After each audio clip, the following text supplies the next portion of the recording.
ಒಂದು ಸಮಾರಂಭ ಚಲೋ ಆಗ್ಬೇಕನ್ನೋದಾದ್ರೆ ಸ್ಟೇಜ್ ತಯಾರು ಮಾಡಿ ಜಮಖಾನ್ ಹಾಸಿ ಲೈಟ್ ಹಚ್ಚಿ ಎಲ್ಲ ವ್ಯವಸ್ಥೆ ಮಾಡ್ತೇವಲ್ರಿ. ಹಂಗೆ ಒಂದು ಬೆಳೆ ಚಲೋ ಆಗ್ಬೇಕನ್ನೋದಾದ್ರೆ ಮಣ್ಣು ಚಲೋ ಹದದಾಗ ತಯಾರಾದ್ರನ ಬೆಳೆ ಚಲೋ ಆಗ್ತೈತಿ. ಹಿಂಗೆ ತಯಾರಾಗೋ ಮಣ್ಣೊಳಗೆ pH ಅನ್ನೋದು ಭಾಳ ಮುಖ್ಯ ಆಗ್ತದ್ರಿ. pH ಅಂದ್ರೆ ಏನು, ಮಣ್ಣಿನ pH ಹೆಂಗೆ ಪರೀಕ್ಷೆ ಮಾಡೋದು, ಅದನ್ನು ಶುದ್ಧ ಹೆಂಗೆ ಮಾಡ್ಕೊಳ್ಳೋದು ಅಂತ ಹೇಳಿ ಹಿಂದೆ ವಿಡಿಯೋದಾಗ ಹೇಳೇವಿ. ಆದ್ರೆ pH ಯಾಕೆ ಮುಖ್ಯ ಆಕೈತೆ ಅಂತ ಹೇಳಿ ಇವತ್ತು ನೋಡೋಣ್ರಿ. ಮೊದಲು ಮಾಡಿ ಈ ಗಿಡಗಳಿಗೆ ಬೇಕಾಗುವಂಥ ಎಲ್ಲ ಪೋಷಕಾಂಶಗಳು ಏನಿರ್ತಾವಲ್ರಿ ಅವು ಮಣ್ಣಿನ pH ತಟಸ್ಥಿದ್ದಾಗ ಅಂದ್ರೆ 7ರ ಆಸ್ಪಾಸ್ನಾಗಿದ್ದಾಗ ಸರಳಾಗಿ ಬೇರ್ಲೆ ಮ್ಯಾಲೆ ಹೋಗ್ತಾವಂತ.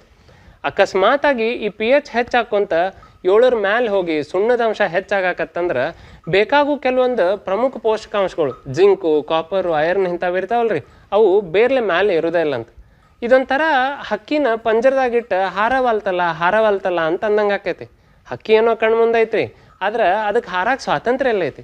ಹಂಗೆ ಈ ಮಣ್ಣಿನ pH ಹೆಚ್ಚಾದ್ರೆ ಈ ಪೋಷಕಾಂಶಗಳಿಗೆ ಒಂದು ಪಂಜರದಾಗ ಹಾಕ್ದಂಗೆ ನೋಡ್ರಿ.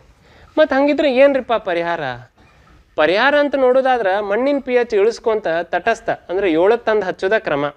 ಅದಿಲ್ಲ ಆಗಿನ ಮಟ್ಟಿಗೆ ಬೇಕನ್ನೋದಾದ್ರೆ ಏನು ಮಾಡೋದ್ರಿ, ಇದೇ ಪೋಷಕಾಂಶಗಳನ್ನ ಬೇರ್ಲೆ ಕೊಡೋ ಬದಲಿ ಸ್ಪ್ರೇ ಮೂಲಕ ಎಲ್ಲಿ ಕೊಡೋದು.